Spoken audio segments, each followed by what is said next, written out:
work. Yeah. Yeah. So we even like with you, Yeah. you do more than just the music part. Like you're a producer. Yeah. So with this project and like what you like, have you been focusing on your production? Or have you been focusing on making the music? I guess where's your focus been? Let's say in the past year, I've been focusing just on making music. Okay. Making this album actually, because I started making it in. So the first song which I made was Sikumbuki. The outro actually is the first song which I made. Okay. Which was in July last year. Okay. Yeah. So from then I've just been making songs. I've made like over 150 songs. What? Yeah. So the other day, I say about maybe a month ago, I remember I saw an Instagram video of you almost on what I'd say is almost like a reggae dancehall type of vibe. Yeah, Yeah. So all of us were like, what? What's that? Yeah. And I don't think you had even mentioned Bed of Roses or anything. It was just the video. Yeah, and that video was everywhere. Like I was watching everybody's IG stories. Everywhere I'm seeing the video. I'm seeing the video. And then boom, you let us know about Bed of Roses. Yeah. Did you already when you put that video out for Holja, had you already finished the album and knew you were dropping, or like were you testing? I guess had you already finished everything? Let me say, I didn't finish everything. Okay. What was going on was like, first I made the project like, let's say like 14, 16 songs. That was first where my mind was. And the album was actually called No Strings Attached at first. Okay. Yeah. Then when I listened to it, I felt like, it's still missing something. Like if someone listens to this, yes, they like it, true, but then they won't feel like there's something new there. Okay. Like something which they've come to find, which is new. Yeah. So yeah, I mean, I put out whole year. I saw like people are actually liking the reaction, because the one, it was different. Because like it was not like it wasn't the regular Sabi Wu that we're used to. Yeah. It was like, wait, he could do this. Yeah. Because I was shocked. Like it wasn't the sound that I would expect from you. Because I think before you dropped Holja, the last thing I'd heard, besides the projects you put out with Mrema and the gang, I've seen it was Roll. Yeah. So Roll was the last time. Like I was like, I'd heard you on something, and then I heard Holja, and it was a pleasant surprise. Yeah. So I guess when you saw the reaction to that, did that kind of move you, or like did you like the reaction? Were you moved by the reaction? Okay, let me just say I was expecting a good reaction. Okay. It just confirmed what I was thinking. Good. Yeah, let me say that. But I was happy to see that people actually liked it. Yeah, like if it didn't get that reaction, maybe I would have thought twice. Okay. But since it did, then I was happy. I continued with it. Why No Strings Attached, if you don't mind me asking? Like what was the thinking when you were thinking No Strings Attached? Okay, let me say, like, first of all, Bed of Roses. Let me talk about both of them. Please. Yeah. No Strings Attached. When I was making the album, for like the most part, I wanted to give like the vibe of like like no strings attached. Like don't have any worries. Don't let go of anything that you're thinking about that's so serious, and just make fun music. But then now, when I decided to switch it to Bed of Roses, is when I started making songs like like talking about problems. Songs like Sisonia Baridi. Yeah. Just different aspects of myself. And like when the saying of like life is not a bed of roses, which means like life is not always pleasant. But I wanted to give the feeling of like being in a bed of roses. But on the other hand, every rose has its thorns. So like I wanted to like distinguish like there's good and there's bad, but I wanted to give like a general like good feeling when you listen to the album. So you understand? Yeah. So when I was listening to the project, there's something I love that you've done. I think about songs like Decide and the message behind it. Yeah. I think about the songs like Rasta Ninyuele and the message behind it. I think about bro, where do I want to be? Yeah. Who I want to be, sorry. Yeah, who I want to be, I'm like, what the fuck? Like, you've been able to share very important messages in a fun way. Yeah. And I think, like, I realized this when I first got to interact with your music, in the sense of you tell stories. Yeah. You tell a whole story, like, and that's what I enjoy about listening to your music. I enjoy being able to start. I feel like every verse you deliver, you start, even if you deviate a little bit, you always come back to finish whatever you start. Like, how do you learn to write like that? Or how, like, it's almost like you're having a conversation with yourself or with us. I guess, when did you figure that out? Okay, let me say like when I write music, I'd say there's like two ways which I write music. Mm-hmm. There's one where like I'm trying to like just give a good verse, like bars and all this. But like for songs which like I want to put like in a project and have like some direction with it, when I like hear the beat, the first thing I ask myself is like, what is this beat telling me? Like, what about me or what that I know, what I've seen resonates with the beat. Then like once I have the main idea, now I just stick to it. But I try and like make it playful, not too direct, but just try and play my words around it. Yeah. Yeah. In terms of the length of the project, Yeah. you gave us a really like a body of work that there's something for everyone, but also a variety of sounds. Yeah. I guess you said you recorded about 150 songs. Yeah. What is like the different songs sounding like? I guess how did you narrow it down from 150 to 20? I mean, there were good songs, yes, but there were just some that didn't fit the project. I wanted, first of all, every song to fit the project. Even though it's diverse, there's a way if you listen to it top to bottom, it doesn't feel like if you hear something, you're like, why is this here? Why is this here? Yeah, it fits. It fits. Yeah. So it had to fit. Even though there are songs which I didn't put and they were good and I liked them, I still had to remove them because they didn't fit. That was one. And then number two, like, I wanted to like stick, even though I deviated a bit, there's also some other songs which I deviated too far. Like there was like piano house music that I made. Okay. Some R&B. But you have piano tunes in house. Yeah. So like I thought like, should I just put everything together and just smash it up, or should I like trim it a bit? Then maybe in another project I add them that's more centered towards that. Yeah. And that's what I decided to do. Okay. And also some songs I gave them to like the producers, like 19. I gave him a couple of songs. Guitar I gave him some. Cap I gave him some. Okay. Yeah. Collaborations wise, Yeah. I see the regular affiliates, but I also see some new cats in the sense of people I haven't heard you with before. Specifically Beatty, Spinks Mafia, and Big Yasa. So I'm curious in terms of you, I guess, like outside of DSF, how did you guys connect? How did you connect with these other guys that you worked with, especially like Beatty? Because that was a surprise for me. Like, how did you connect with Beatty? Beatty. Actually, Beatty, there was a day I'd just gone out, like some regular day. I'd gone out with the squad. Then, like, I'm feeling someone tapping my shoulder, like, Sabi Wu. So I'm thinking it's just like someone who wants to take a picture. Yeah. Someone wants to say hi. I turn around, I'm seeing this painting. It's Beatty. Painting. Yeah, it's Beatty. Then she said, like, she really listens to me and she likes what she's heard. So we should lock in. And yeah, we just locked in. I did Pole Pole first. I sent it to her. She said she likes it. So she came to the studio, recorded a verse. We did some more songs, but those ones now we just see what to do with them. Okay. Yeah. Big Yasa? Big Yasa nilijwaje. Big Yasa now he just DM'd me. Actually, Big Yasa, what happened is that he DM'd me and asked me for like beats. Okay. Yeah, because he saw that I could produce like real like Wachani Rest and roll. So he told me like, yes, you send me some beats, then we see what we can do. So now I told him, instead of doing that, you just pull up to the studio. We work on a couple of songs. So he came to the studio twice. He made some songs with 19. He made a lot of songs with me. He made like probably like 10, 15 songs. Oh, wow. Yeah, like within like 3 studio sessions. And yeah, I'd say with BT and Big Yasa and even Spinks, like these are people who I'll continue working with like for the future because we resonate together. You start the album off with the Atina Samati Samahuna content. Yeah. And I know a lot of guys don't know, but besides music, you are in school and like you're studying psychology. Yeah. How do you balance the whole school and making music? Because besides the artistry, you also produce, you do other things. How do you balance the whole school? Because I also know Oma is in school and like I'm really impressed by you guys because you're able to spend a lot of time in the studio but also keep up with your school. Yeah. Is it challenging to do that? I mean, I'm not going to lie, it is a bit challenging. But this semester, because I needed to finish up the album, I just took like a gap. I deferred myself. Okay. So that I can finish the album. But let's say like before when I was in school and doing music together, like I'd go to school during the day, then I go studio at night, mostly, yeah. You said something that's piquing my mind and I want to know how this even worked out. Yeah.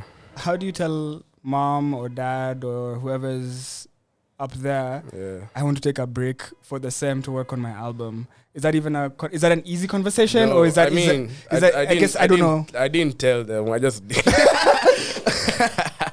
Of course, This nigga. Of course, like they were like they wouldn't have said yes. Of course, yeah. But I mean, I knew what I wanted to do, and it's not like I'm doing something that doesn't make sense. I have a plan for it. So if they don't understand, so you took a SEM break low key. They knew, they got to know, because I mean, since there I wasn't going to school. Yeah. So I just told them like, hey, I'm not going to school this time. Yeah. Let me finish my album and this. Okay. They said, maybe you should take school more seriously. But I explained to them like my plan, and even though we didn't agree, they had the album and they liked it. They saw like it was actually making sense for me to do what I did. So now it's okay. So I guess very serious question. Why was it important for you to? Okay.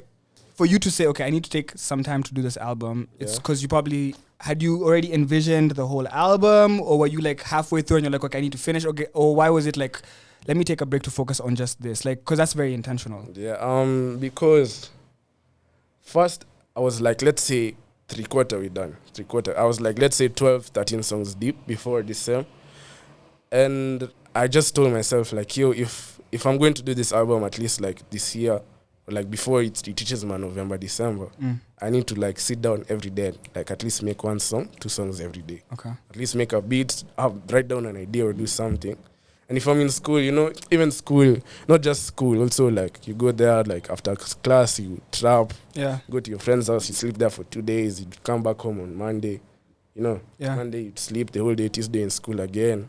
Tuesday you're tired because you're busy. You're too busy to have time to actually sit down and make the album. I don't have like time to myself. Yeah. To sit down, wake up in the morning and my mind is fresh. I sit down and write songs. You get. Yeah. So that that's what I just said. Like let me just do that. So literally, when you say Isemauna content, like there was nothing. Sina content. Okay. Yeah. I have so many bars that. Yeah. I've fallen in love with. Yeah. I will not lie. Shosh, go to Shash. Oh my fucking God. You get what the fuck are you smoking? Please give me your plug or sell me. But bro, like, how the fuck do you come up with that shit? Actually, because I want to know about 2 things. I want to know about Shosh, go to Shash, but I also want to know about Mam Kukuombea. Kukupeleka kuombewa. Because in this life we live in, I've seen so many of my friends, every time you choose like a creative path or you're caught with whatever, it's like, muombe, as if press is going to solve everything. But like, you're going through life, you're a young bull, you have ups and downs, you'll go trap, you'll do your shit. But then our parents worry. Yeah, they do. And them, they know what they know. So they're like, oh, church is going to help you, or this is going to help you. We don't know. Yeah. They know what they know, we know what we know, we're all learning. But I guess as you're growing up, do you feel like there's anything they're saying that resonates with what you're going through? Like, is some of that, as much as it's funny, like Shosh go to Shash or like Mamango liniombea, blah, blah, blah, I feel like you also understand that there's deepness and love in that. Yeah, there is. I mean, okay, the story for my mom taking me to be prayed for was actually, it wasn't recently, it was like back when I was in high school. Okay. What was happening? When I was in high school, let me say I wasn't the best well-behaved student. Are you behaved now? I mean, now I'm nimetulia now. Okay. Like, I don't cross like my parents' boundaries anymore. Okay. But before, like, I just wouldn't like give a fuck, man. I just do whatever. I just be smoking in the house, like, smoking in school, drinking in school, everything. And like I'd be caught, I'd be suspended. They talk to my parents. My parents had to talk. Were you feeling any like? Were you like? I mean, at the time, I was just. What were you going through actually? Did anyone ever ask you that? Like, why were you? Yeah. Were you tweaking? Or you were just being you? Or you were trying to understand yourself? What was happening? Yeah, that's it. A little bit of everything. Like, I didn't understand myself too well. I didn't understand why. Like, because even when I was in school, I was still doing music here and there. But like, the school used to call my parents and tell them like, nah. Don't let this guy do music. He should just focus on his studies. Anything I want to do, it's just being shut down. So I was like, calling me, I'm an idiot to think of doing these things and put my time in them now. Because it seemed to them, it seemed like you were rebelling, I guess. Yeah. And I mean, they told me to stop. Like, they had a whole talk. They took me to be prayed for. They called the pastor to the house. They called so many people. They did so many things. And at least now we came to like an understanding. We have a bit of an understanding now, like.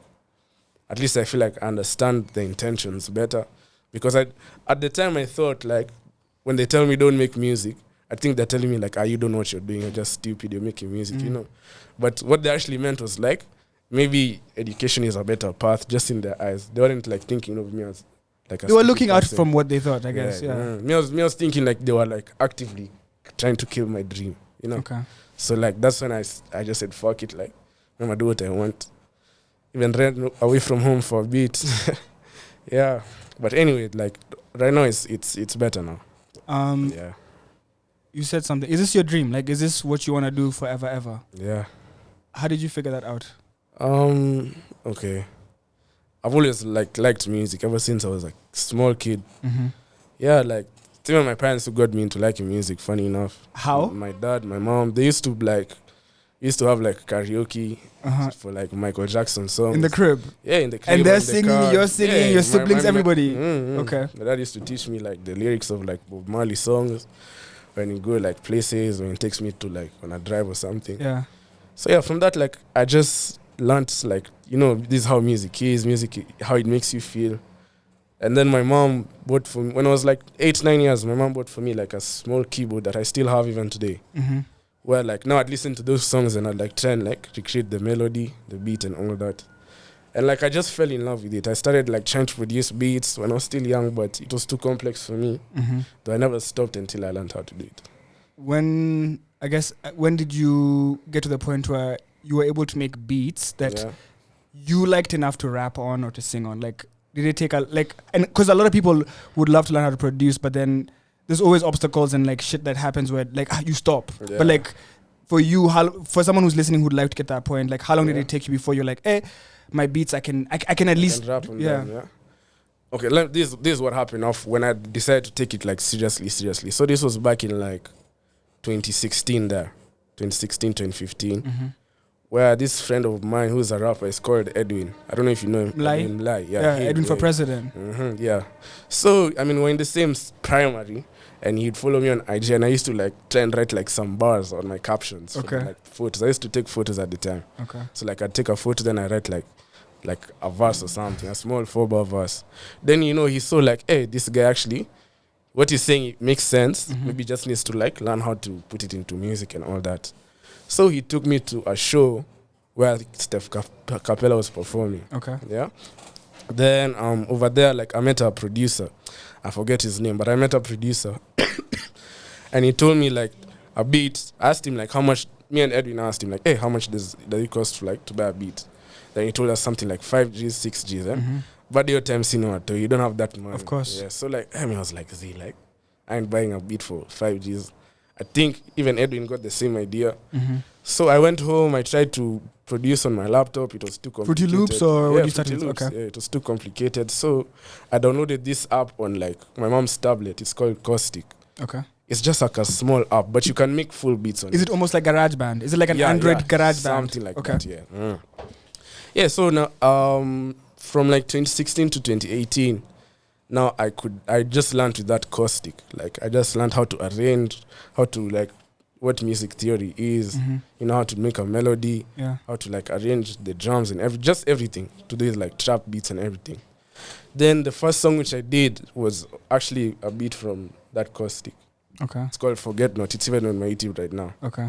Yeah, so it took me like, let's say 1.5 years of just making beats and learning to get the first beat which I could rap on. 1.5 years. Yeah. And you didn't give up? No, I enjoyed every step of the way. Okay. Yeah. So you fuck with the process, like you enjoyed the process of that. Yeah. I want to know about so there's something that is really intriguing for me, and it's the lingo.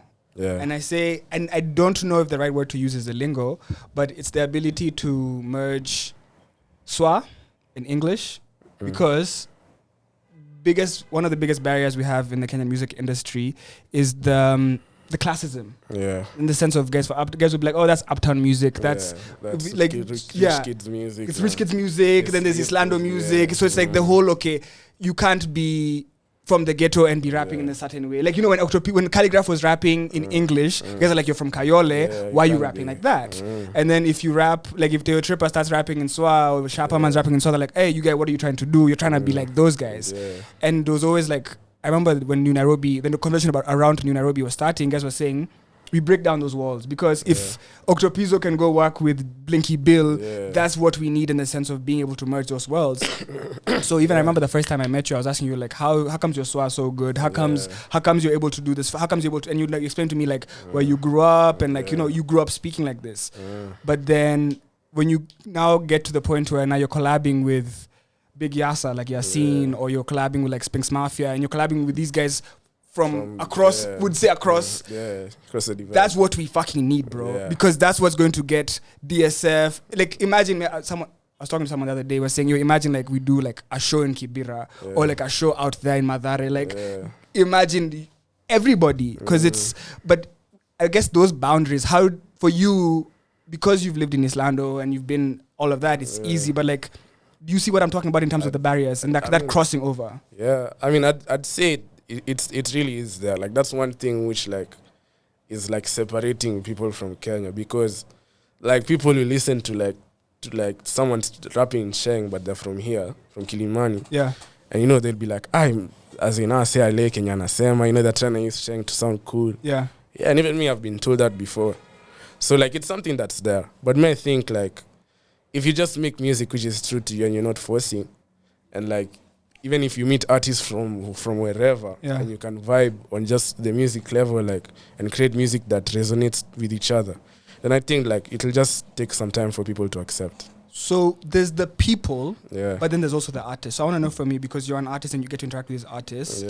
When you meet Brooklyn Boys or when you meet Davaji or when you meet all these guys, do the artists also, us guys as a perception, like, us guys as an audience, we have those perceptions, but do the artists, do they feel the same? Like, do they embrace you guys? Is it like love, or they're also like, you guys are not like us, or you're not? How is it with the artists? Because us guys as an audience, we'd be fucking up, but the artists, how is that? No, it's all love. I think like all these artists who you've just talked about, like if they hear you making music and they know it's good, as an artist you can tell, like, if I bring some music, if it's in whatever language, but it sounds good. If it's from South Africa, exactly, not English or Kiswahili, but it sounds good, then you as an artist will appreciate it even more, because you know what it takes to like make music. I think like within like the artists like circles, it's not really like that. It's not like. So it's us guys that's a problem, or what's a problem, and how can we solve it? Okay, the problem is, according to you, or according to me, according how I see it, is like the problem is just like in Kenya, like I don't know what it is. But like people have this mentality of like trying to like shrink everything, to like pull everyone down. Like if my brother calls it crab mentality. Yeah, crab mentality. You want to bring like crabs in the bucket. Get back, Because even when Brooklyn Boys checked the album, people were some guys saying that all the songs sound the same. So I can't listen to that album. So I don't understand it. I don't know why guys like it. But we sing Ibo and Shayo like we fucking know what that means. As in, and even Burna Boy's album, if you listen to it, it's mostly Afrobeats. Bro, the song with J Balvin, I'm like, how the fuck this? Like, I'm like, what? This is crazy. But you don't have to understand the language to vibe with it, So me, in my opinion, I think it's like in the older generation. I think like, let's say like one generation above like me, those are the guys who are like very critical of that stuff. But I think like with the young generation, I think people are like all encompassing and they all just accept like the music for it being good. Okay. Yeah. So I mentioned about a year ago, we sat here and Trap Station had just dropped. Yeah. And then we saw the success you guys had, specifically Watch and Rest, Auma Yourself, Corbs. That was a huge, huge record. Yeah. I guess, where has your life come from that time to now? What's changed? Like, of course, like guys are noticing you or everything, but like I see shows, I see things. Like, what's changed in that? What's changed since Trap Station to now Bed of Roses? Do you mean like in your life? Person, your personal life. Yeah, as an artist, like, do you feel like you've grown? Like, both as an artist and as a human being? Okay. Let me say it as as a person, as a human being, as an artist. I feel like I've grown. I've learned like, a lot more about life. Like, it's not, at the time probably I thought like, I need to like do this by now. Like, I'm taking life very quickly. I need to be a producer. I need to learn how to do this and do this. And it helped me. But then now I feel like now it's like less pressure. Like now I think like I can calculate my moves with a clearer head. Okay. Without thinking like, if I chuck this song, will people like it? now I just know like if I record the song and I think it's good and like it fits, it makes sense, then I think like that's good enough. Like I feel like I can apply my all without like trying too hard to like. If someone plays a beat now, before like let's say someone send me a pack of like 7 beats, I'll feel like I have to make a song to like each and every beat, and it has to be a good song. You get like I have to do the most. Unajipatia pressure. But now I mean like I'll just swipe. I'll see the beat which I like. I'll do the best that I can. Do the next pack of beats and everything until I like I can get something that I like genuinely without pressuring myself and being in a space where like I'm talking stuff that makes sense but it's not forced and it's still bars. Yeah. Yeah. I was talking to someone about you, and I think the one thing we agreed, and I want to know if you agree with us, was they were saying they called you Ganjo. They were saying this guy, you go by the beat of your own drum. Like you're not a follower in the sense of there's a drill wave right now, there's an amapiano wave right now, and you just said you had 150 songs, meaning you had amapiano songs there, meaning you had drill songs there, but you didn't choose to take that path. Like how you can ride a wave. Yeah. I feel like you do what you want to do. Yeah. I don't know, and that's what we were discussing in the sense of okay, your project, your music, even how you deliver things. Yeah. I wouldn't say you're a follower, and that's why you stand out, because you're not doing what anybody else is doing. You're doing your own thing. Because you could easily, Yeah. Is that something you agree with, or that's something you disagree with? It's something I agree with. I think, and this is something which like resonates with me. I don't know like where I read it from or who told me, but like if you try and be like follow the trend and be like everyone else, there's a way like you'll be popular quickly and you'll actually rise quickly. That's not a lie. But if you like go with your own wave, set your own wave and trend, and stick to it, and plan your moves right, then you're the one who will go the farthest. So me, I'm not trying to have the scope of just being a Kenyan musician or being a rapper or being a singer or being a producer. Like I want to do my own thing, which is just unique to me, and like I think that's what's gonna push me far. Do you know who you want to be? Because I love that record. Yeah. But because it makes me ask myself that same question: am I where I want to be? Am I? Because but have you figured it out yet? Because I haven't figured it out, but I wanted to know. Have you figured it out? as humans, as people, like one thing is like that's constant with everyone is that like people chase happiness, thinking like people think like if they get to something, if I go and buy this, if I get this job, if I get this salary, then I'll be happy. But once you get there, your mind now will continue and say like, maybe if I get this other job, I'll be more happy. So I think like it's just the human condition. Like you just want to be chasing it and chasing it forever. So this is not like that. Who I want to be is not like at one destination of a song or like a concept. It's like a journey, like just the journey of life. You'll be 40 asking yourself, is this where I want to be? You'll be 50 asking yourself the same thing. Yeah. So that's basically it. Like I wouldn't say that I know who I want to be exactly, but I have like at least for the next few years I have a plan of what I want to do and what I want to be. What is that? Okay. Yes, I want to continue being an artist and a producer and a mix engineer, but I want to like expand my scope now. I want to produce more. Actually, after this album and let's say more of next year, I want to produce a little bit more. Like I just dive into producing, try and connect with more artists and all that. Try and grow a network. Then I'm also trying to like, I've already started it, but this 99 Records, I want to make it into Shout out 99 Records, a proper record label now. Within like the next, let's say 5 years. Because I know it's Mrema, yourself. There's also okay. Who's part of 99 Records? I guess. Yeah, it's just me, Mrema, and Veli as of right now. Okay. Yeah, but I want to. Right now, it's more of like a collective group. But like, I want to make it into a record label where like, like upcoming artists can come, get like an advance, get advice, get all this, and get put on. Okay. Because in our years we didn't have that, and we don't have that. Like, as us right now, we're still upcoming, we're still young, and we don't have that. So like in the future, that's something that I want to do. Sabi Wu. Yeah. I had another question, but I just thought about something. Yeah. How are you not signed? I feel like someone must have tried to sign you by now, and I feel like you could easily just do it. But I guess, would you want to be signed? Have you been approached to be signed? And I guess, what's your thoughts or what's your opinion on being signed? Okay. Because when I hear you talk about starting a label, you're talking Yeah. about bossing up. You're talking about you being the boss and you, Yeah. I guess, taking the direction yourself. Yeah. But I guess have people tried to approach you to sign you? And if so, like why not? And why choose to go this route on your own? I guess I'd like to know that because I know people have reached out to you. I mean, there was a time where NTV actually, this was like in 2019, 2018, before I was really popping. I don't know how.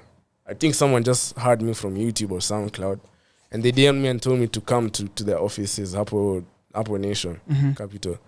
And I went and they gave me a contract, with an advance and like percentages and everything. But, and I mean, I went and met like a lot of the guys there, and they really messed with my music and everything. They gave me good advice, and it would have made sense, but I felt like the contract was too binding. It was too long. Okay. And the percentages were too high. Okay. Yeah, and I feel like, I think as in Kenya, I think that's how most artists, at least upcoming artists, like that, those are the deals they're given. Because it was like, 70% goes, 30% I stay with for 5 years. Okay. At the time I'm 17. So, as in, I'd be entering the last year of my contract next year. So imagine all that I've just given them 70%. 70%. Yeah. And the worst part is you are the producer. Yeah, so you're putting a lot of work in terms of Yeah. producing, you're mixing, you're doing all of this work, and then you're giving away 70%. Yeah. So I mean, I debated over it. Then I just said, you know what, like, let me just brave this path alone. Like, let me just go with my own way. Whatever obstacles will come, I'll see how to get over them when I get there. Okay. Yeah. So like, I think about being signed. I don't know. I'm not like heard of any like record label which has signed someone and then it has turned out fine for them. I have in Kenya. I haven't heard whether you name Torres Music or you name whatever. Guys are not. The signing is not working out for them in the long run. In the long run, it isn't. When did the project drop? And I'm asking. I know when it dropped, but when did it drop? The date. What date did it drop?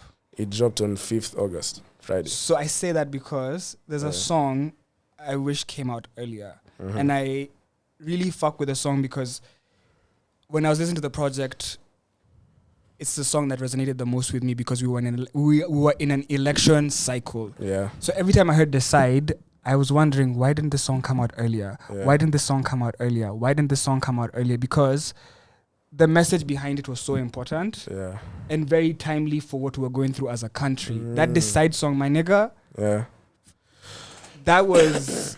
Like, as you're watching, bro, I was working out, I was running, I was doing different things and listening to that song. I'm like, this is where we're at. Like, especially as the youth, as a country, that Decide song was very relevant. So I guess, how did you tap into that? Why that message? I guess, and did you think about what I'm thinking about? Or is that not even your way? I guess, what were you thinking with Decide? It wasn't like...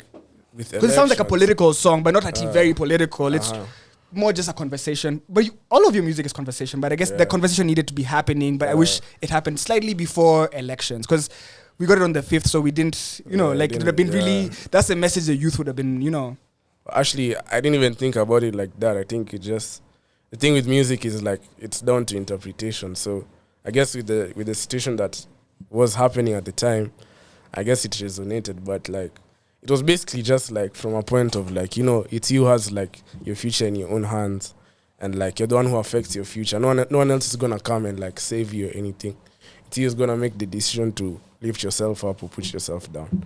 Basically, that was the message. Okay. Yeah. So I see how it could like, with what you're saying. Because I was listening to this shit on the 8th, on the 7th, on the 9th, on the 10th. I'm like, damn, this shit, we're counting void. We're just in a weird... I'm like, can we decide? So I was like, yo, this song makes sense. Yeah. I don't know. I like that, though. I like that. Producers on this project, you have a lot of songs. Yeah. And the sounds are so different. I want to ask about form. But before we talk about form... The sounds are very diverse. I want you to tell us who's the producers on this, because you are a producer and you produce a lot of songs, of your own songs as well as other people's songs. But who produced on this project? Number one, I produced one song, Filled Right Now with Mremo. That's the only song I produced. On this project, you only produced one song? Only one song, yeah. Okay, so who produced? Who were the producers on this? There was Cap, there was 19, there was Kobe Worldwide, there was Ojiri. Wait, Kobe Worldwide is on this? Yeah, All Night. He produced it with Cap. Oh shit! Okay, I love Kobe Worldwide. Yeah, it's good. Who else was there? Said Oriedo. There was I saw the Oriedo Productions, yeah. 98, 99. Decide, he produced Decide. Okay. Guitar produced. Who's Guitar? You've mentioned Guitar for the second time now. I don't know who the... Guitar produced Fanya Like This. Okay. He produced Ice. He's produced many songs of mine. Okay, I fuck with Ice Heavy. Yeah. So, yeah, he produced now the reggae song, Hold You. Okay. The thing with Guitar is that he always, like, has something different and new. Even him, like, he doesn't follow any waves. He's on his own wavelength. Ulipatanaje? Just through DMs, too. Okay. Yeah. So, like, you're able to connect with guys on the internet and just make music that is as beautiful as it is. Mm-hmm. I think, like, with, like, producers, and even speaking as a producer, like, once you see an artist who you think you can create something and have a vision with and actually put it into work, then I don't think you'll, like, be too focused on, like, how much will you pay? Yeah. But I think, like, also producers now, when they also want to make money, you know, they still talk to artists, but for them it's like, for, like, you know, we pay like this, let's split it like this. But I think from what I've seen and from what I've experienced, if you see, like, someone can make, like, something good with your beats, and which he'll also, like, genuinely like, and he'll bring his part of, like, the deal to the table, then it'll be easy for you to like, work with them. And I think that's, like, how it's gone down with most producers, because all of these producers haven't sent me at 1 or 2 beats. They've sent 50 plus each. Like, they've sent many beats. There's many which I've not used, but they don't stop sending. They keep on sending. Okay. Yeah. So I'm shocked that you only have one production, because Fumble is also heavy. Yeah. But the fact that you're a producer and you only produced one song on that, I guess I'm surprised. I would have expected you to have more production on this. I guess why did you choose to work with other producers on this specifically? Because, okay, when I'm making my own beats, more time I usually make them with, like, the idea of sending it out to someone, not working on it, at least for this period. Mm-hmm. Because, like, in the past, like, before let's say 2020 and before, like, every single song of mine was me who produced it. So, like, because that was the norm. So I had assumed that if you put this out, you have a lot of So I mean, I just thought, like, you know, I've produced, like, all my songs. Most of my songs, they are produced by me. So, like, let me just, like, try and someone else pick their brains and see what they can, you know, what, like, they can listen to, you know, like, what they can mess with. Hello? Sorry. No problem. Yeah. Go ahead. Sorry. Yeah, so, like, thinking, like, we could do something different if there's other producers. Okay. Yeah. That 70s sounding song. Yeah, All Night. I did not expect that. Yeah. How did you even, like, that's not the bag I ever thought to. Like, how did that even song come up? Actually, you know, the thing is, when I ask producers to send me beats, like, the producers who actually work with every day, they send me beats which they think I would rap on. Yeah. Like, they wouldn't send me, no one would send me that 70s beat. Like, they would think, hey, Sabi on this beat. Because even me, yeah, I was like, is this gonna work? And then I kept listening. I was like, this is dope. But so, like, I like that you went into a pocket that I would have never put you in that pocket myself. Yeah. I mean, so just one day, like, we're in the studio with Cap, and we had recorded some songs. Then I just said, like, yo, instead of this guy sending me beats, let me just take his laptop. I go through all the beats and take the ones which I like. So, I mean, like, that's actually how Cap got most of the production, because Pole Pole, I took it. Yes. I took that All Night, Down with Kobe Worldwide. No, like, and most of the beats that he produced on the album. Okay. I'm sure, like, when I told him to send me beats, he sent me good beats, but it's not the ones which got to the album. Okay. Yeah, so, like, I don't know. If I had a message to, like, other producers, it's just like, if you think something is, like, different or weird, just send it my way. You never know what could happen. So you don't mind even trying beats that are not, like, the regular, like, you don't have, like, me, I need that boom bap. You know, there's guys who, like, give me that boom bap or give me that. You're open to trying even new sounds. Yeah, like, I even think, like, as a musician, as an artist or a rapper, you shouldn't, like, just tell yourself that me, I'm a drill artist, me, I'm a boom bap artist, me, I'm a trap artist. Like, try and expand your horizons. At least that's what I believe in. Okay. Yeah. I want to know, in regards to this whole... Okay, I did something that I don't know how I ended up doing this. I was listening to it on Apple Music, and then I was listening to it on YouTube. And every time I listen to it on YouTube, I love the fucking comments. Have you gone through the comments? Like, if on every single song, there's multiple comments. Like, because the album is on YouTube, and every single song has multiple comments from different guys. Like, and the comments are all positive. Yeah. And it's like, wow, like one, guys are willing to go out and listen to the music, but above that, they're willing to publicly give you your flowers. Yeah. A bed of roses, flowers, yeah. But like they're giving you your flowers, and it's super dope. Yeah. You're at 40,000 streams plus right now. Yeah. How does that feel? I mean, me, I appreciate everybody who streamed the album. I'm so happy. I'm really happy that people loved it this much. You know, like, and I mean, I'll give love to everybody who listened, who commented, all the producers, everybody who gave me advice and everything. Like, I'm just really happy this has turned out the way it has. And yeah, I'd say shout out to Omoke, shout out to the guys who have featured, because even Omoke has been a big part of it too. I guess because we don't see Omoke. Yeah. What role has Omoke played in this part? In this project, sorry. Just like advising me. Let me say, like, giving me his like critique on like the album as it's going through, because I mean all of my homies had the album as I was making, but me and Omoke we're not like close friends. We knew each other, but we weren't close friends. But he just approached me one day and said he really likes my music, and like we should like work together. And like, so I saw you put something out, and you said, "What videos do guys want?" Yeah. Does that mean Omoke's gonna give us some visuals, or like, please tell me, because those Omoke visuals be crisp, that guy, but they're expensive. They're expensive. So like, are we gonna get those Omoke visuals, or like, are you planning on shooting any visuals? And what feedback did you get? What visuals do you guys want? All this, every song. Me, I want like wind down. Wind down. Wind down. Got a couple, but like, I mean, I'm trying to do Pole Pole and Way Fast. Way trying to do remix with Lil Minor, then we shoot the video. Okay. Yeah, so we'll do those two first with the Moke, then from there we'll see. Okay. Yeah. Konnichiwa has everybody saying Trap Station 2, Trap Station 2, Trap Station 2. And I blame you niggas, because you niggas is the ones who came and said Trap Station 2 coming. And no one ever said we didn't come to your houses and tell you what is going on. You niggas said Trap Station 2. So is that even is that a conversation? Is that a possibility? Is that a thing? Trap Station, even though maybe it might not be called Trap Station 2, but it's coming. It's coming. We talk about that every day. We plan it every day. We just need to now start getting our heads down and working on it. Okay. Yeah. So I mean, it's going to take some time. I'm not going to tell you it's going to chuck tomorrow. But it'll take some time. Okay. Yeah. But it will happen one day. It has to happen. The most confusing thing for me listening to this project was there's times I was listening and then I would hear, to me, what sounded like a different voice. Yeah. And then I'd look at like the phone to see who's this featured, and then it would still be you. Yeah. So I'm really, really confused, because how do you sound like different people? And I don't know if I'm the only person who's hearing this, but like, bro, there's times, bro, I was like, who's featured? And then it's like, no that's just... What? Because you can sound like a different person, wallahi, bro. Like, I'm literally like in the gym and I'm like, who's this? So what the fuck is that? Because how do you sound like a different, like, you have a different flow, a different cadence, a different pitch? Like, what is that? In the studio, guys even say, like, if it's a song like that, they say it's Mask featuring Sabi Wu. Because that's exactly who's this guy who's featured, bro?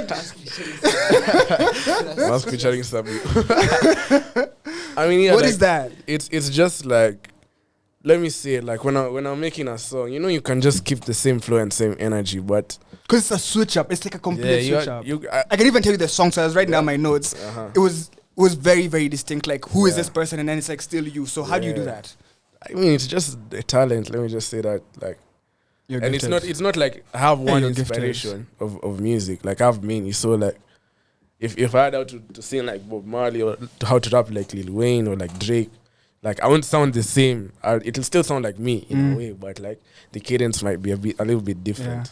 So like, I try and instead of just like making every song different, but every single song is the same, try and bring like different energies to the same song and try and fit them together. It's confusing. Yeah. I'll tell you, it's confusing. But when I first met you, I don't know if you remember saying this, but I want to ask you the same question again, and I want to know what answer you give me this time. Yeah. You said, Mask, if I'm a guy, I call you Mask. If it's a shorty, call me Sabi Wu. This nigga's like, so this nigga's telling me, refer to me like this. So when you start saying Mask featuring Sabi Wu, I want to know, is Sabi Wu still for the bitches? And then Mask, okay, so the difference, because I'm asking, I know it's a joke, but like, what's it? The same question. The question was the difference between Sabi Wu and Mask. Because you gave me some bullshit last time. You're like, I don't have video or audio for that shit. But I know what you said. Yeah. No, I mean, okay. First of all, I was Mask. Like Mask was just Mask. Okay. Yeah? Then I thought like I needed a name. I wanted to be a producer and an artist at the same time.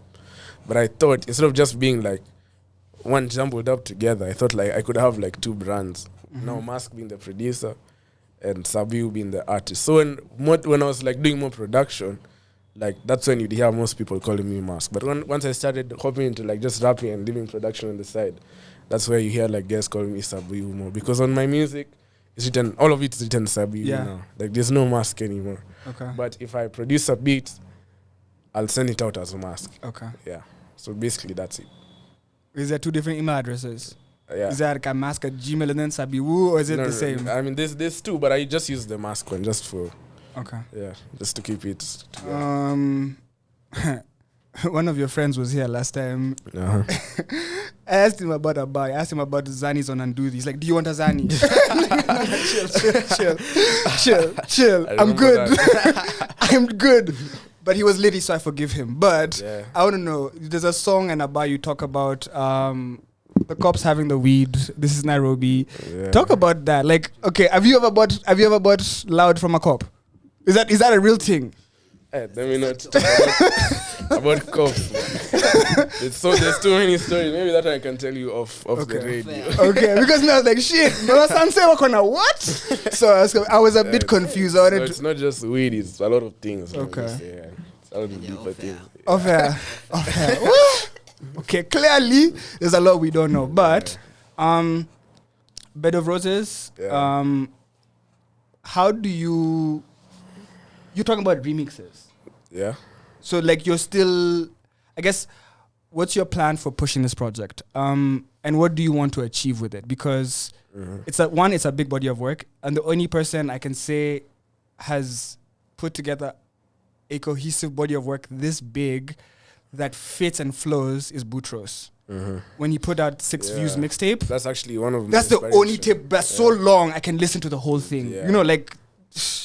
But like you put a cohesive project like this, but we live in a culture, and I said this yesterday and I'm gonna keep saying it, people don't consume albums. Yeah, they don't. So when I saw people are streaming the album, I was happy. Of course they're gonna stream it. You guys are making dope shit. But like guys hear the singles. You know, they know the singles. But like you've put out a body of work and it's so big. How do you plan to help people consume this as a whole? Because it's hard. Yeah, you know, people have attention spans, TikTok, you're doing everything, life, everything's happening. So how do you plan to get this whole body? How do you plan to get people to sit down and consume this whole thing? Okay, let me see. Even you, like when you sit down, can you listen to it are you able to listen to it start to finish? Like I mean, I like it because it's mine. So I of course I can listen to it. But what I can say is like I understand like there's this singles culture in Kenya. And that's something that's there. Like you can't be an artist and say, I'm just going to check an album and everyone will listen. It's not what's going to happen. Yeah. And even as you've mentioned Buti, like that's actually one of my inspirations in checking this album, because what he did, he checked the album, but he also checked like videos, exactly. Like, so I'm sure if you ask guys on the road who know Buti, they won't know what it is, that album. No, but it's a mixtape actually. Yeah, they're mixtape, but they won't know Mbona. I mean, they'll know Mbona, but they won't know the whole album and everything. They won't even know the album. They know the ones with the videos. They know the ones with the videos, but guys do not consume albums. Like, bro, for me to tell you, like, I'm telling you, like, me, I've listened to this thing multiple times.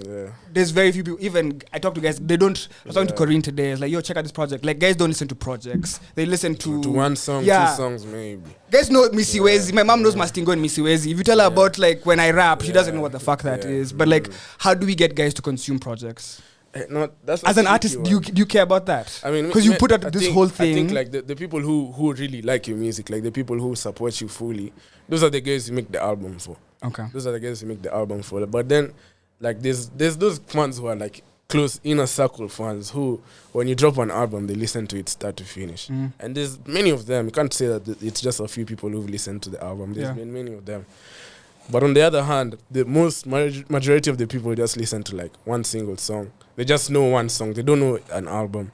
So I think like to promote now the singles is just about shooting videos and marketing the videos well. Okay. So that's just my plan for now. Okay. Mm. You have my homie Omar Mafegi on 2 records. Yeah. You guys definitely work Yes, together. too. You guys work together a lot. I guess. How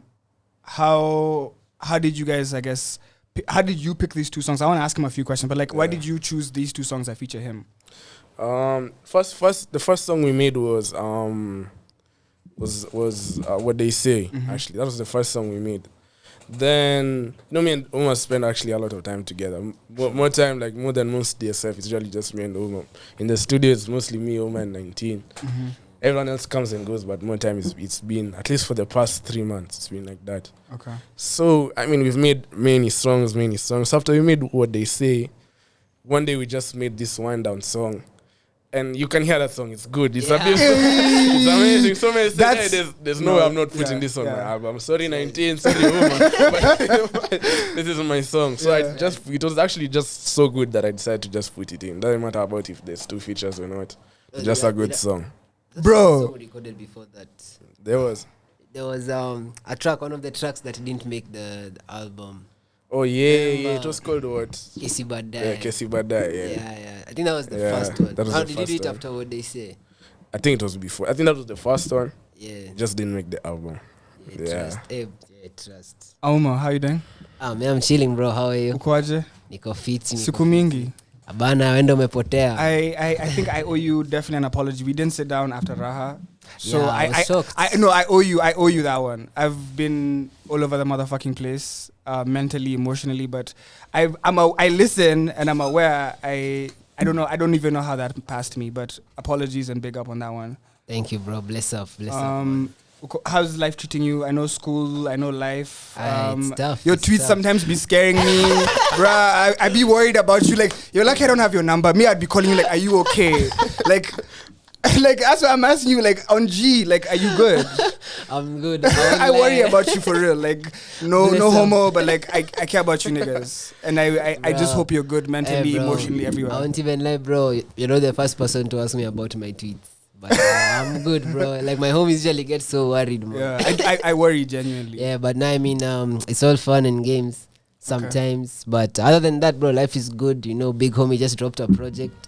I won't lie, man. I'm very happy to flex. I have 2 tracks. Yes. You know, like a whole G. Yes. Hakuna mse mwingine akapa mara mbili. Yasa is Yasa. there. Yasa is there. But, But shout out to Big Yasa. But no, what he's saying is true, bro. Like, I've spent a lot of time with Whiskey, to be honest.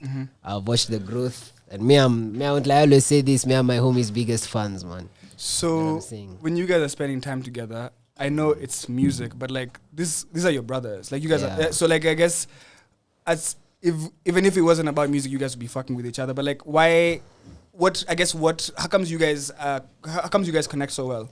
I won't lie, even like the first time. See, tumechizi bana.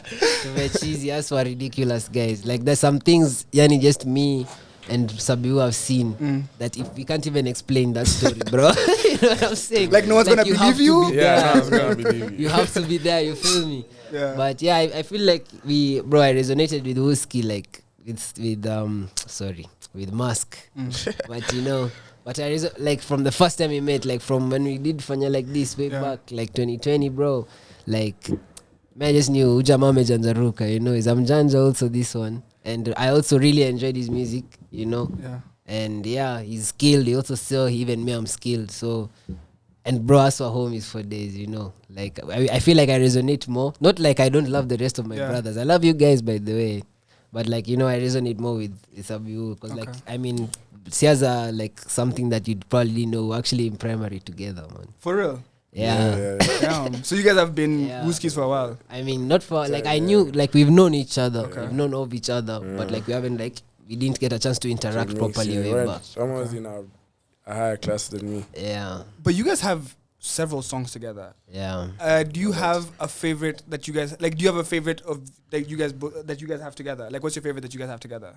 Because like, Fanya, like this is huge. Watching the rest is you have so, and then all the songs that like now Wind Down is my favorite song. Yeah, But like yeah. you guys have so many bangers together. Yeah. Do you have a favorite between like? Do you have a favorite that you have with him? Like if you were to touch stage with Sabi Wu, what song do you have? Like what's your fave? Wow. For both of us, man. I won't lie, my favorite is probably an unreleased one. Kuna zingine.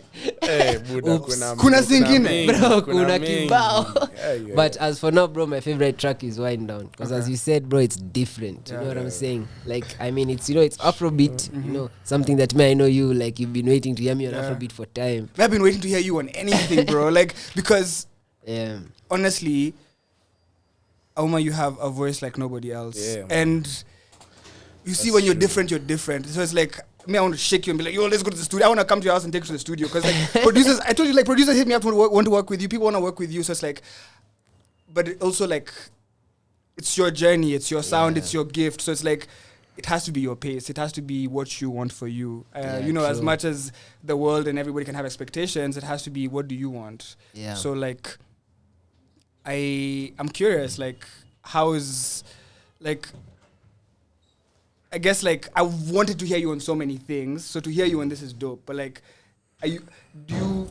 you feel comfortable on a different sound? Like, was it easier? Because unexpected? Like, how did you even flow on that beat? To be honest, if I try to explain that to you, I'll sound like a cheesy. But you are cheesy. What do you mean? Like, you sound like you guys were cheesy when I met you. True. But the thing is, like, what I think pushes me to do something different is the environment I have in the studio. You feel me? Because like me, I'm around people who push me to do better. So whatever sound you bring me, like, I'll try make sure I body it to my full capacity. You know what I'm saying? Yeah. So like for me, I like being diverse. Because like you said, like, I don't want people to expect a specific sound from me. You know? I want people to expect anything when they hear, like, I'm on a track, especially if I'm on a track with Mask, on a track with Cobbs, with Mr. K, just with my homies, you feel me? So the environment in the studio, to be honest, that's what pushed me. Because, like, it came, me, I was excited, I saw Sabi was excited, he's written, I've written, it's like football, can I flow too, can I flow? So people don't understand because they haven't had the verse. And I don't know if you're gonna be okay with me asking you to do this, but you can either rap it, but I'd love for you to say the words because for me, it's both your execution and delivery, but then the words because you're speaking that shit like, bro. My phone is on D&D right now, but you like I don't know, like I don't know, like it's the words, but also the delivery and execution. Like, can you say the words or can you? Do you mind either? You can either rap them or you can say the words, but like I want you to do your verse. Could you do that? Oh, right now? Yeah. Okay, so she wanna wine on key, she wanna wine on me. Fika to Coco, all the booties on me. All the booties on me. If you don't know Coco's, you're playing yourself. Coco's the local. Pale pale. You're not. Side attendance. We're not done. We're not done. The whole verse is incredible. Like, there's no bar you miss on that shit, bro. Okay, so she wanna wine on me. She wanna wine low key. Fika to Coco, all the booties on me. All the booties on me. So what are you saying right now? What are you saying right now? What are you saying right now? Let me play it for you. Yeah, just please. Somebody try. This nigga crazy. What are you saying right now? What are you home right now? Took her to biz right now. So what are you saying right now? What are you saying right now? BND, so utanipata to BND. Wajuani ritual, nika TNT. Buy me now, I need you, buy me now. I need you, buy me now. You know I'm tweaking loud. They know I'm chiefing down. Behave right now. Shorty said she don't want me saying right now. Shorty said she don't feel the same right now. She want it up on the delay right now. She love her if you wind down, love her if you wait. No, she love her if you wind down. She love her if you wind down, love her if you wait. Yeah, Mask and wind down. Mask and Auma. Hey, my bad. Mask and Auma, wind down. I have a very serious question for you guys. You guys scare me. Why? You niggas trap too hard. Wow. How can we help you guys to Leah? No more fighting. Yes, No down more to Konyagi Leah. with the best. No more Chrome with.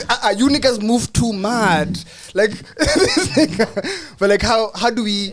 Okay, I get you guys are young and the energy is there, but like, can we just like go to the club, have drinks, go home? Like, you guys is always doing the most. Like, Bro, he's told us slow it down to Leah. wait. you niggas be moving mad. Am I lying? Am I lying? No. It's not. I It's think not. all of us know that we actually need to put some breaks. Yeah, we need to put some breaks. We actually had been a talking. conversation. I'm not trying to offend you. I'm not trying to offend you guys, but No, yeah, no, you you're guys, right. you You're guys move speaking the mad. truth. You Yeah, guys you're move right. mad. You're right, but it's just, I mean, it's just the lifestyle. Ziu Shika. Ziu shika. But I mean, you know, okay, my personal philosophy, I don't know about you guys, is like, you only have one life to live. So if you don't live it to the fullest, you know, like, what's the use of What's the life if you point, can't man? live it? What's the point? And even you know? as you said, that's what's still young. Like, Yeah, true. Mike, What I should don't I want to be change, doing right? this and like 45, 50. You know, that time you you know, should guys go be through. They don't do midlife this, then now they go crisis. through a midlife midlife crisis, you know. Yeah. But you're right, we Yeah. trap. But I won't lie, it gives us content, bro. Yeah, it Hey, it does. gives us a lot of content. But at what cost? At what cost? Like, bro, Everything at has what a cost? price. Nah, but now you're right. I mean, eventually. Eventually. Yeah. But yeah, eventually. Okay. So, there's something I also want to ask you about, and I'm curious. There's the perception of a Kilimani baby. I saw that one coming. There's a perception of the Kilimani baby. Yeah. At least what Twitter, like shorties on Twitter be tweeting, you know, these Kilimani rappers are gonna do Kilimani, this, this yeah. Kilimani rappers doing fuck you. But like, Kilimani niggas. do you guys, okay, what do you think of that stereotype that they have of the Kilimani rapper or the Kilimani baby? Me, I've embraced it. Like, I like the playlist. I like the Kili, like, yo, it's a movement, it's a sound. Mpende msipende, you guys are here. Yeah. I don't define you guys as Kilimani babies. I consider you guys people pushing the Kenyan sound forward because you're making music that not only guys in Kenya can resonate with, people outside Kenya resonating with. So it's not a Kilimani wave, but there's the Twitter guys who don't vote, they don't really matter, they just tweet. Those guys talk about you guys. Or I don't know who they're talking about. But do you feel like it's subs? Ahmad, is it who's the Kilimani rapper? Who's the Kilimani baby? Who's that? Would you even call yourself that? Me, I'm a Kilimani baby for sure. That one I won't refuse. But I feel like now Kilimani rappers are up to, like, it's up to people's perception, you know. Because people have a stereotypical way of seeing a Kilimani person, you know, uptown Kilimani, you know, a guy who has dreadlocks, a guy who has an iPhone, you know, like, you know, a rich kid, you know. But like, as we try, I claim the ends. I claim Kilimani, you feel me? Like, because that's where I grew up. That's where a lot of things, like, there's a lot of things that people don't understand about it. And that's what makes it more exciting when people stereotype us. Because they don't us, know. You know the truth, you feel me? Like, I know my own truth. As guys who live around the ends know that truth. And I enjoy it, bro. Like, when I see Kilimani slander, I love it. It's so funny. It's entertaining to see, you know. Yeah, so, I mean, to be honest, I like it. Because, the Kilimani is getting attention. You understand? And our music is getting more attention. You guys remember Kilimani bars when Akina BV were rapping? You know heavy? what I'm saying? You know. BV, Timmy, bro.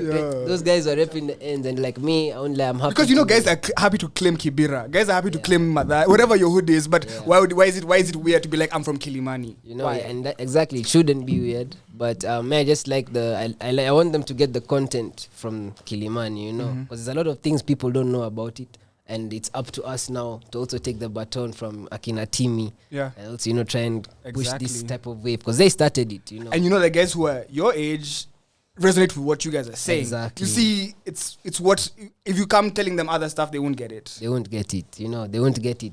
Yeah. So even just mentioning these locations, Pale, Kilimani, you know. Coco's the local. Coco's with the local. BND, the whole, you know, like, BND, you feel me? you start singing about, I don't know, some other place, guys will be like, Safari Park, we don't fuck with that. You know? Nanipata Safari Park, what do you mean? You know? But I mean, yeah, so that's just how it is. Okay. Sabi Wu, Yeah. nataka kuongea mambo ya madrasta. I just thought about it because he mentioned like the dreads, but like having dreads comes with like it's like asking to it's asking for trouble in its own way, and then you add the shada. Hey, these guys left the studio the other day. They go to town just because they smell like dank and have like like the cops will target you, and that's why I love that song because it's the truth. People are being targeted for having dreads. Our guy lost, Wajakoya lost, and cops alikuwa amesema we legalize on Konnichiwa.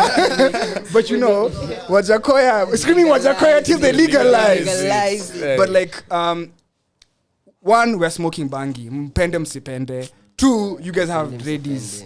It's your choice to have dreadies. You have freedom. You're allowed to have the hair you want to have. But then, this is how you're expressing yourself and this is who you are. But you're facing challenges. In America, if you had dreads, no one would be asking you anyone. You're in the UK, but how comes this is what happens to you guys? I think actually this thing is deeper than what we think. Tell me. I think like when like now in Kenya and Africa, like when we were colonized, like these guys, like Africans had like the Mau, they had dreadlocks. They didn't have Washa. I like Washa in the intro and what you talk about. Mali, Shout out Mr. Ken Valley. So like I think like people, especially like the police, the whole structure of like authority has been organized in a way like your African hair is like bad. You should just keep it short, cut it off, or keep it combed. Unless maybe your hair is straight, like because if a white man keeps his hair long, if you keep your hair long, what is it going to become? It will become dreadlocks just on its own. It will coil until it becomes dreadlocks. Yeah. So like that's been instilled in like society. Even your parents, our parents, my parents, like they just know dready mbaya, dreads thief. Yeah. That's what resonates in their head. Police, dreads, bangi, thief, rowdy person, dumb person. So like I think like no, it's upon us to like now make that shit like go away now. Like it's for us to like leave that shit in the past and change the narrative. How do we do that? So by just having dreads and living like a normal person.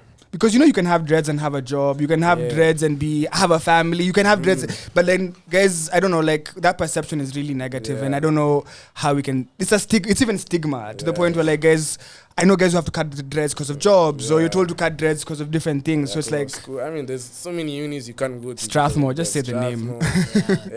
Yeah, the days there was in up on a dready. And it's just hair. It doesn't. It's not that what you're going. Like you have a brain. Are you going to school with your hair? Or are you going with your brain? Rasta ni nywele tu. I think even the thing about like weed, also it's like the same, because an old man can come and tell you, ati unavuta bangi sijeni kijana mbaya, yet he sleeps in the bar every week drinking alcohol. Yeah.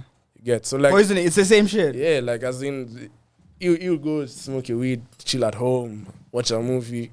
Eat your food and sleep. Him will go drink in the bar for 2 weeks, go on the road, cause an accident, crash a matatu and kill 14 people. Then someone will come to tell you that weed is the bad thing. Weed is the one which is, destroying the society. Yet everybody is on their own stuff. Like, it's not like any different. Yeah. You'd even say like if alcohol was banned and weed was legalized, maybe the world would be a better place. Maybe Kenya would be a better place. Yeah. Bro. Did you vote? Do you care about? I know politics is not everybody's favorite thing, but like, do you feel like voting or being part of that process is important, or what's your thoughts on that? I think it's important. I think like, if you vote with the intention of like understanding like each person's manifesto and policies, and you resonate with that, and you vote because you like it, and you see it makes sense for the country, I think that makes sense. But if you know how like this voting of Kenya is like structured around like tribalism and all that, I think that's what kind of puts me and a lot of people who are young off. Yeah. Because like, I mean, I don't know even which tribe you are. I don't care. Like, exactly. It doesn't matter to me. But to other people, you need to big kwa in the leader who they want the leader who's the same tribe as them. So like, I think that's what I don't resonate with. That's what I don't like. Okay. Yeah. But on this other side of the actual politics and policies and everything and Mandela, I think that makes sense. But I didn't vote. I didn't vote this time. 2 questions for you. The album is done now. Yeah. Unarudi chuo? Ama bado una content? No, I'm going back. Okay. Unarudi chuo, yeah. Okay. Trying to So September Merudi. Narudi, yeah. Okay. Narudi true. Okay. You talked about mom and dad listening to the album and them getting to understand why you took this, why you made that sacrifice. Because you said you chose to make the sacrifice because you knew what you're working towards. Yeah. You've made decisions where you've decided to even not get signed so that you can build something of your own. Yeah. You've learned to produce so you can be self-sufficient and sustain yourself. But like when you've made important moves and chosen for you, but when you play their music for your parents, do they get it? I'll tell you why. When I used to play my music for my dad, this nigga was a fucked up human being, rest in peace. But he'd be like, listen to Bob Marley. This is how you write a song. Yeah. Or like, this is noise. Or like, but like now, I guess even sometimes not even understanding the lingo or what you're saying. Because even sometimes I listen many times to understand. Because I personally listen many times to understand what you're saying. But when you play Bed of Roses for your fam, do they get it? Do they get it? Let's say like, I mean, majority of the songs, like, obviously they listen to the lyrics here and there and they'll understand the beat is good and sounds good, but they won't like resonate with it. But like a couple of songs they did, like let's say Seasonia Baridi, Who I Want to Be, Hold Ya, Decide. You know, those songs were Rastaninyele to some extent. Like the ones where I'm talking about something, not just like Shere and all these. Is ones which like this. So like this guy is not just rapping nonsense also. Even though he's rapping like club music and this, he also has like music which makes sense. So I think when they had those is when they were happy. Okay. Yeah. Even though yes, they gave me the comments of like I should make music like this and that. At the end of the day they were really happy. Okay. Proud of it. And I mean it's not just my parents, even my uncles, my aunties, they also listen and they really like the music. Okay. Yeah. There's a lot of people listening, a lot of people who love the music, and I want us to play the project. Yeah. Because I feel like every listen is different. Every time I'm picking up new things every time I'm listening. Yeah. But I want to know, what are you grateful for In life. Yeah. In this moment that you're in. In this moment. What are you grateful for?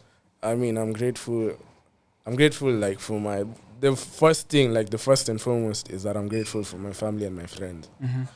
I think like God really blessed me with like the best people around me. I think if I look around my family, if I look around like my friends, I see people who are like supportive, people who have, who care about me, people who, even though we don't get along sometimes, you just can see that they don't have a bad heart towards me. And that's what I'm happy, because I wouldn't say that's the same for everyone in the world. Mm-hmm. Like my mom and my dad, they've been tumekosana kidogo, but I mean they've accepted me. Like after even me I've kosanad with them, nimewakosea pia.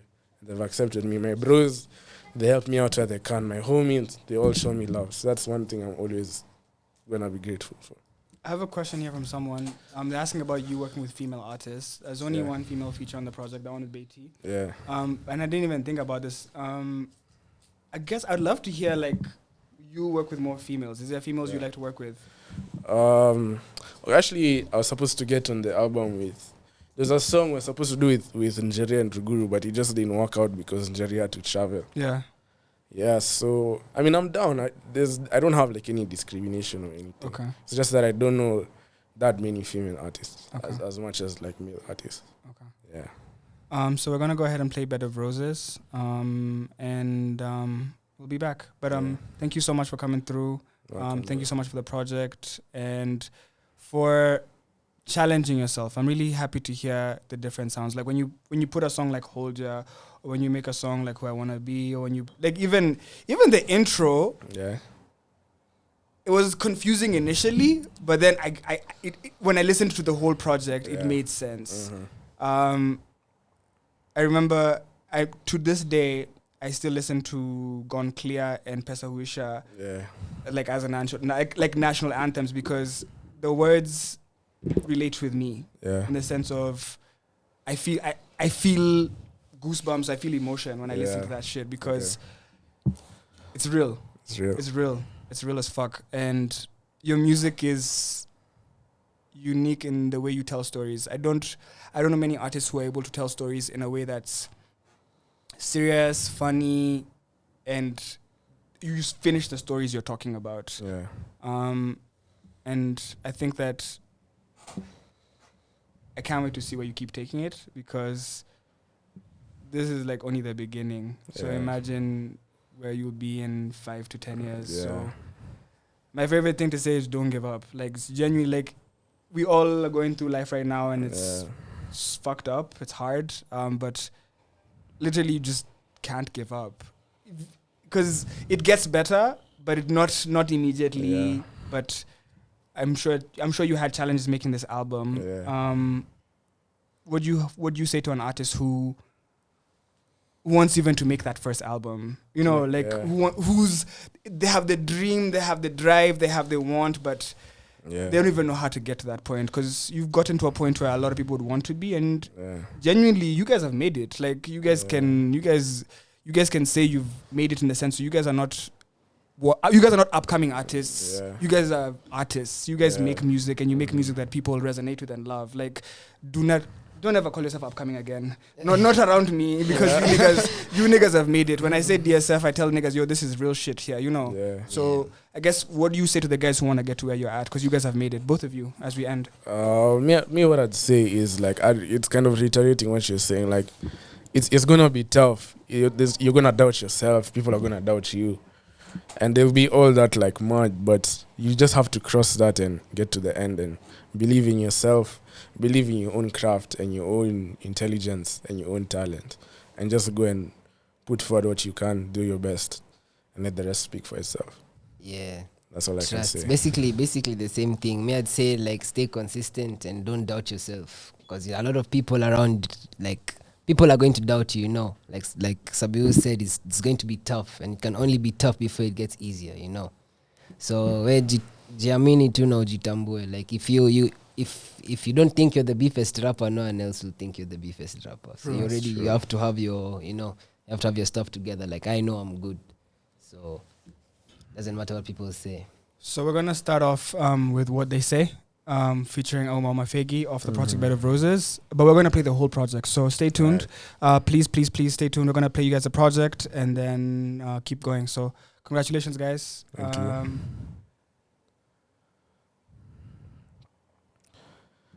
I was making sure all the questions out of my head are gone. You guys, sometimes I go to bed, I'm like, fuck, I should have asked that. But I think all my questions have been asked. This is Bed of Roses. Let's get it. Slow it down to Leah, nigga. Wait. You not Joe, none is Kia, nigga.